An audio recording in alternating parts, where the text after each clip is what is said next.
So, good afternoon. Happy New Year, everyone. Nice to see everyone back. Just a few things at the top, and then happy to jump in and take your questions. So first, let me acknowledge the horrific attacks that took place in New Orleans and Las Vegas earlier this week. On behalf of the department, we are thinking of the families of those who were killed, those who were injured, and the people in New Orleans after the horrific attack there that occurred on New Year's Day. Additionally, we're tracking the explosion of a Cybertruck outside the Trump Hotel in Las Vegas. Secretary Austin has been closely monitoring both situations and has actively engaged in providing updates to the President and Homeland Security leaders as needed. To date, no DoD support has been requested in response to either incident in either New Orleans or Las Vegas. On January 1st, the Louisiana National Guard was activated to provide support to the New Orleans Office of Homeland Security and Emergency Preparedness. For additional information on this support, please reach out to the Louisiana National Guard. And we will continue to closely monitor these situations and stand ready to assist our interagency partners if needed. Looking ahead, throughout the month of January, the department will support our interagency partners for 3 high-profile national special security events. 500 National Guardsmen will play a key role in supporting the counting and certification of electoral votes on January 6th. The request for assistance, expected to be approved in the coming days, for the presidential inauguration activities includes 7,800 National Guardsmen supporting security operations. It also includes some Title X forces coming through U.S. Northcom to provide supplemental support to our interagency partners as needed. Additionally, the Joint Task Force National Capital Region will lead ceremonial honors for the state funeral of President Carter, ensuring a dignified tribute to the former president. For more information on each of these events, please contact the Department of Homeland Security or U.S. Secret Service, which is the lead partner agency for each of these events. And finally, on January 7th, Secretary Austin will travel to Ramstein, Germany for the 25th meeting of the Ukraine Defense Contact Group to reaffirm our enduring commitment to Ukraine. Together with defense ministers and military leaders from around the globe, Secretary Austin will focus on delivering practical and coordinated support that reinforces Ukraine's ability to defend itself today and deter aggression in the future. We'll have more details to share on the Secretary's official engagements at Ramstein in the coming days. But with that, I'm happy to take your questions. Tara, if you want to start us off. Yes, thanks, Sabrina. So on the New Orleans attack, you said that DoD is not working with law enforcement agencies right now, but what about making Army veteran Jabbar's personnel records completely available, any mental health records? Has there been any sort of indication that he was radicalized in any way during his military service? So that's something that the investigation is, of course, going to unearth. We're not the lead department for that. That'd be the FBI. But of course, the FBI is going to, over the course of the investigation, comb through, how this individual did become radicalized.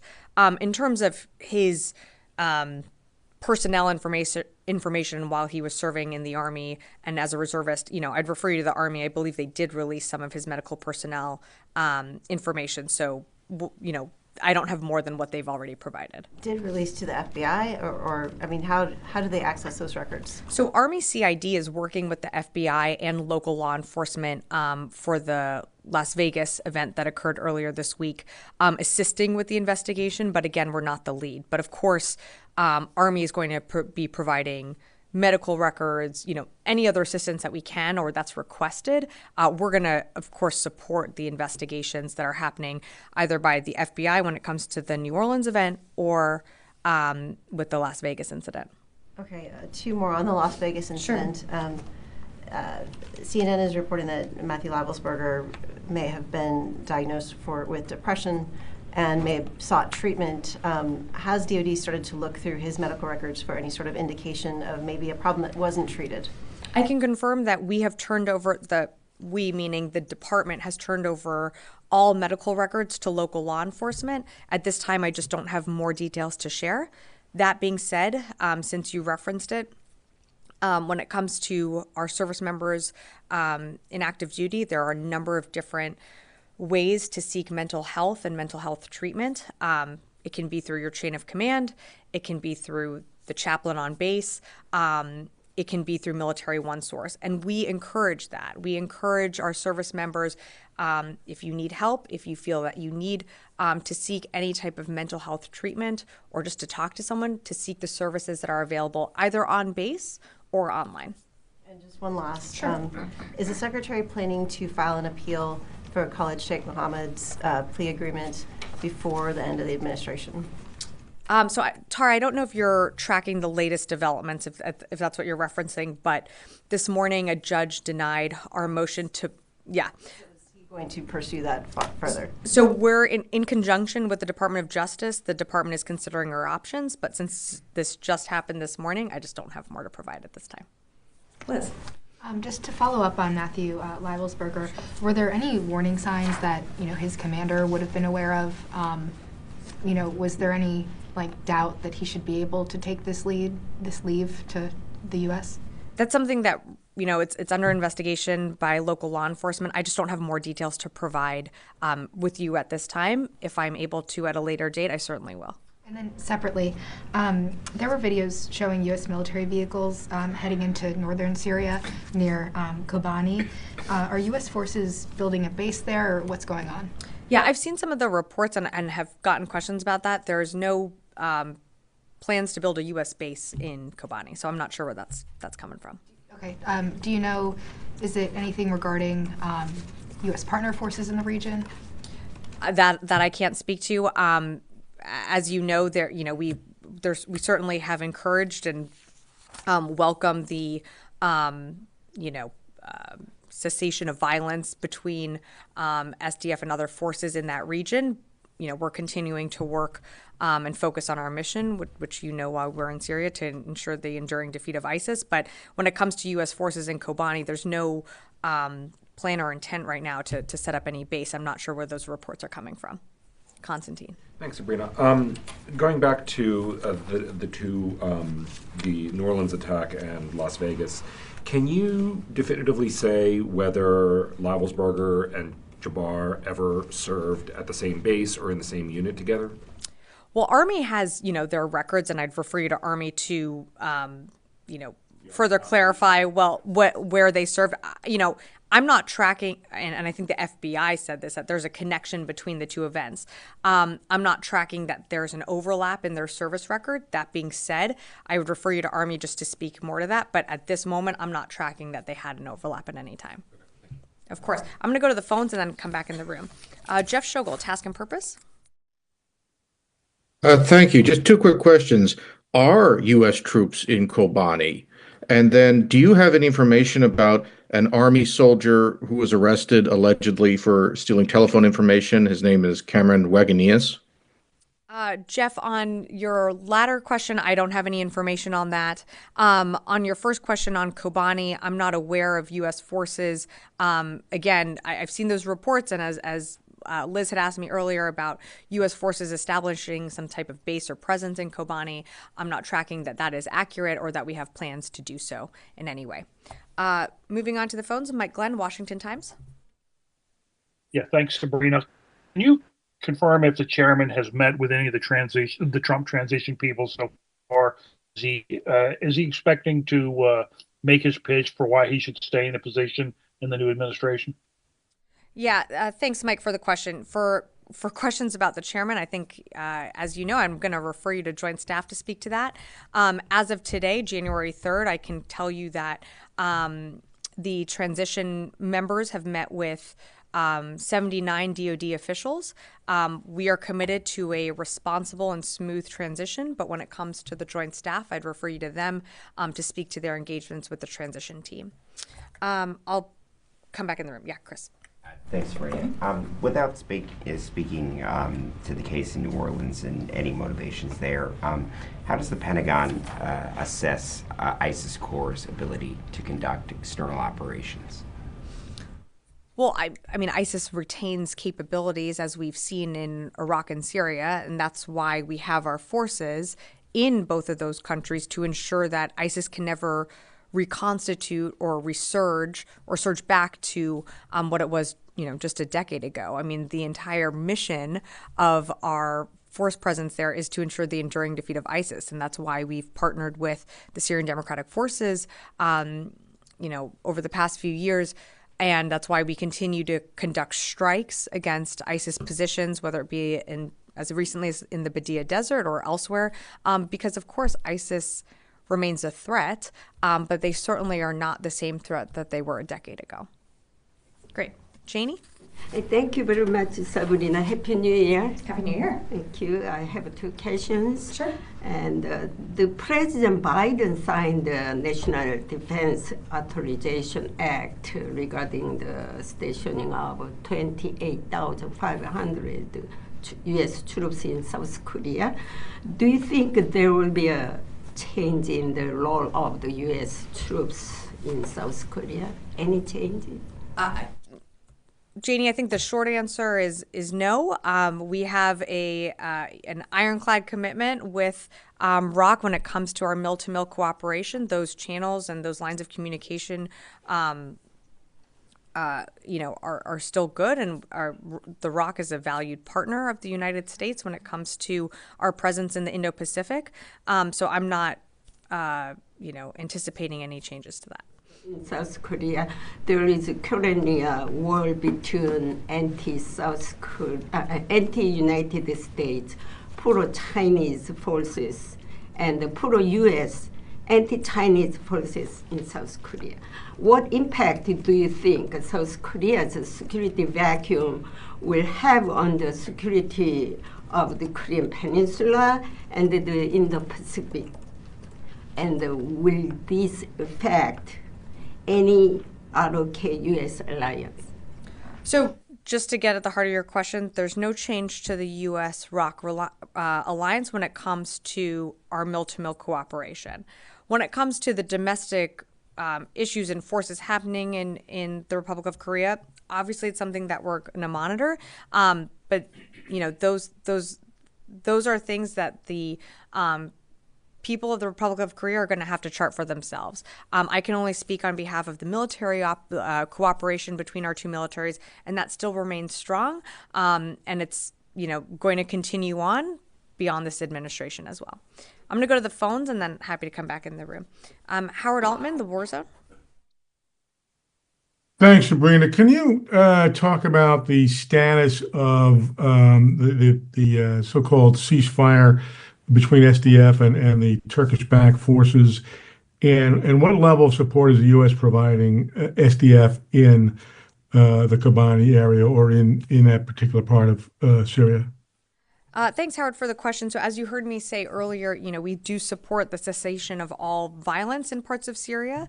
Right now, this is a time to focus on and increase stability in the region. As we've said before from this podium, the U.S. supports Syria's territorial integrity, and our focus is on promoting an inclusive Syrian-led political process while remaining focused on our mission there, which is to ensure the enduring defeat of ISIS and any terrorism coming out of Syria. We know that ISIS uses moments like this to try and exploit instability, which is why we are continuing our mission there to ensure that ISIS can never reconstitute or surge back to what we saw just a decade ago. I'll leave it at that. Ostap, VOA? Thank you, Sabrina. I have two questions here. First, could you clarify the date of the next UDCG meeting? Is it going to be on January 7th or later? And will there be another leader-level meeting led by President Biden as planned before, or is this the last meeting during this administration?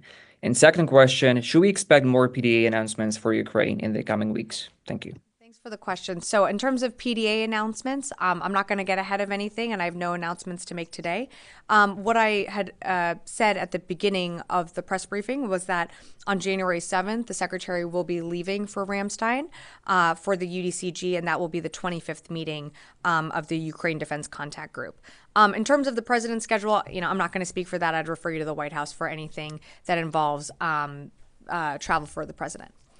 And last question from the phone, and then happy to come in the room. Heather, USNI. Great, thank you so much. I was just wondering, is there anything that you can say about the incident over in the Red Sea with the Gettysburg shooting down one of the planes assigned to Harry S. Truman? Is there any stand down?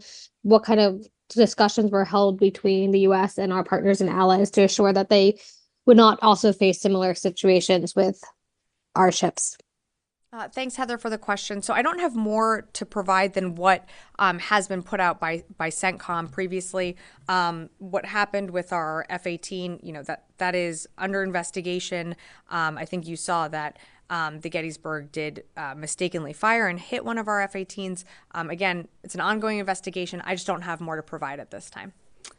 Come back in the room. Oren. Actually, two questions related to Ukraine. Okay. Is there any planning underway for another UDCG if the next administration chooses to continue? Or do you believe this is the last one? I can only speak for this administration. Right now, there's only planning for, I can only speak for the planning that is involved in this upcoming UDCG, which will be, the Secretary is leaving on January 7th. Should the incoming administration, incoming Secretary choose to host more UDCGs, that's a determination made for them. I just can't speak to that. And the 1.25 billion PDA announced on December 30th, will that all get there by the 20th? That one package? That one announcement? Yeah. No. So PDAs, because it's announced, does not, and I think we've said this pretty publicly as well,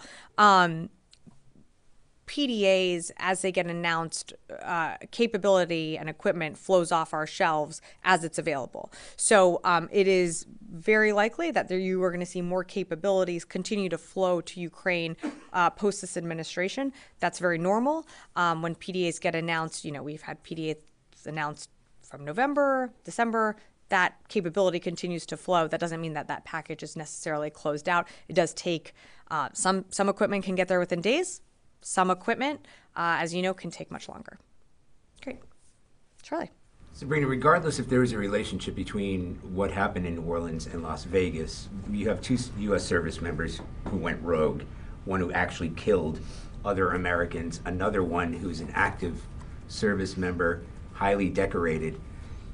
Is the department doing enough to monitor the mental well-being of these individuals, specifically in the case in Las Vegas? Well, Charlie, what I will say is that we have a variety of resources available to our service members, and not speaking on behalf of the VA, but of course the VA has a variety of mental health resources available to those who have served. From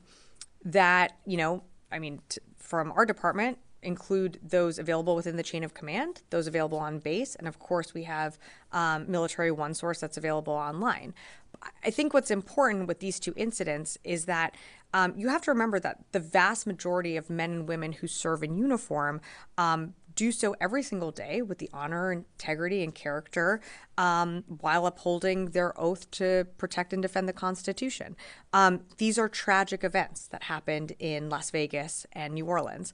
The department, and under the Secretary's tenure, has taken action to address whether it be extremism or other extremist activities within the department. That was something that the Secretary took very seriously when he came into office. So there are these resources available to our service members. There are resources to those who served. I think what's important to remember is that, again, the vast majority who serve in our military do so with honor and integrity every single day. Yes, in the back. Regarding to Gaza, last 24 hours there have been like 77 civilians have been killed and 45 have been injured because of the IDF strikes, even inside the safe zone inside Gaza. So that's come even after the letter that we sent by the Secretary Austin with Secretary Blinken, ask Israel to do more to prevent civilians there from any impact of these strikes. So do you have concerns about the civilians, casualties inside Gaza? And do you believe that Israel has to do more to prevent these civilians or avoid them from these strikes? Thank you. So nothing has changed in terms of our position on what we have said about the mitigation of civilian harm. The Secretary, in his calls with the previous Minister of Defense, Minister Gallant, to Minister Katz, always impresses upon and has impressed upon each of them that civilians need to be protected and moved out of the battle space. There have been far too many innocent civilians that have been killed. It's also important to remember that Hamas uses civilians and embeds in these civilian infrastructures that, puts people's lives at risk. But absolutely more needs to be done to protect innocent civilians. And you've seen such a concerted effort by this department and from others in this administration to get humanitarian aid into the people that need it most in Gaza. As you will all remember in this room, we set up a maritime corridor to inject aid into Gaza as quickly as possible. We're going to keep having those conversations for as long as we're in office with our Israeli counterparts to do more. But again, things could change tomorrow if Hamas also accepted the ceasefire deal that's in place that would end the violence that we're continuing to see in the region. Yeah, of course. Okay. All right. Short briefing. Thanks, everyone. Happy New Year.